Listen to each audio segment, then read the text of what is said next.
గ్రామంగా చేయాలనే ఉద్దేశంతో మనకి ఈ ప్రోగ్రాం ఆ రోజు ప్లాన్ చేయడం జరిగింది. 13వ తారీఖు మంగళవారం. 14వ తారీఖు మన ఏదైతే గ్రామ పంచాయతీ నుంచి క్రీడా ప్రాంగణాలు మనకు శాంక్షన్ అయ్యి మనం ఆల్రెడీ నిర్మించుకొని ఉన్నామో ఆ శాంక్షన్ అయిన క్రీడా ప్రాంగణాల్లో బాలబాలికలు మన ఏపీలో ఉన్న బాలబాలికలకు ఆటల పోటీలు నిర్వహించి ఆటల పోటీల వల్ల కలిగే ప్రయోజనాలని ఇంకా పర్వాలేదు స్కూల్ లెవెల్లో వాళ్ళని ఇంకొంచెం ఆటల వైపు ప్రోత్సహించేలాగా చదువుతో పాటు ప్రోత్సహించేలాగా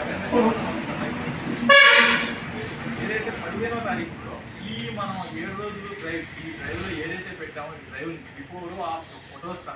కలెక్ట్ చేసుకొని ఫోటో ప్రదర్శన అది డిస్టిక్ లెవెల్లో అయితే డిస్టిక్ లెవెల్లో, జీపీ లెవెల్లో అయితే జీపీ లెవెల్లో ప్రదర్శించి మనం ప్రతి జీపీకి వెనకబాటుది ఒక కారణాలు కొన్ని జీపీలకి మద్యం, గుడుంబ, గంజాయి ఇలా